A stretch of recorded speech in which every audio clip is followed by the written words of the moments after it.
All right, it's your first time snowboarding. You want to get to the bunny slopes right here. This one has a conveyor belt. This lady had just flipped over just getting on this joint, so be careful.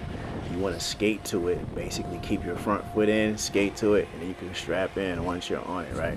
Now, as soon as you get off this thing, on this one specifically, you got to make a hard turn right. So you got to get on the toe side of the board, right, and make a really sharp turn because the gravity is trying to push you in one direction, but you need to straighten out the board so you can go straight down, right? But this is a real short area and it's slow. So once you get straight, gravity will start to pull you a little bit, but not really fast and not for a long time. But this is a good place for you to practice just getting right, just getting comfortable on the board. Once you get comfortable, move over to a lift, but I wouldn't recommend paying just to stay in this area the whole day. So next thing you want to do is either walk to the lift or skate to it, keep one foot in.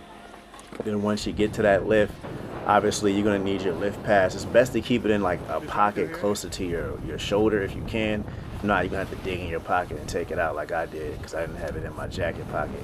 But basically you're just going to skate over to that loading area and you just sit here and wait for the chair to come scoop you up like this.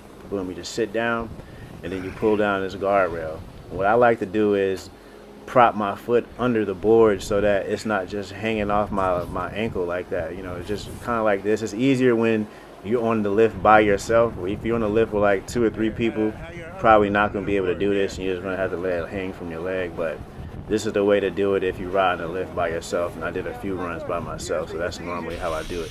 Now, getting off the lift, it can be tricky, but the goal is really just to get out of the way. So of course, you got to keep one foot strapped in. What I use is the momentum of the lift to push me away.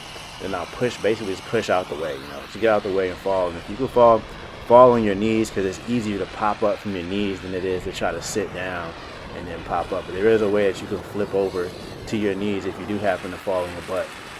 But from there, you need to skate over to the highest point because unlike skiing, you don't have ski poles that can just like push you over. You got to skate over. So if both feet are strapped in, you're going to be trying to bunny hop over, and that's not the way to do it. So skate to the highest point so that once you get strapped in, all you have to do is stand up and then gravity will pull you down the mountain. So that's what I'm doing here. I'm just skating over to like the highest point of this lift unloading area that way, and I'm go ahead and line up my board with the mountain so that as soon as I stand up, I'm just going in the direction I want to go in. So here I had to clear my goggles out. They had the snowmakers on, and my goggles were getting foggy and ice was building up, so it was really hard to see. And without the goggles on, like it felt like sand was just smacking my face, and I thought my face was going to scab up from the snowmakers in the wind. It was real crucial, so it was really hard to see on this day.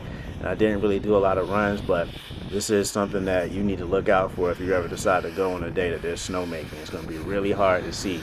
So definitely try to keep your goggles clear. Definitely wear a ski mask if you have one. If not, you're going to have a really hard time. Now, this move is really important if you're going to strap in sitting down because it's going to be hard for you to pop up from this position and stand up, especially if you're on like a steep part of the slope. So what you want to do is this breakdance move where you rotate over like that, boom, pop up on your knees, and then you can just pop straight up from here.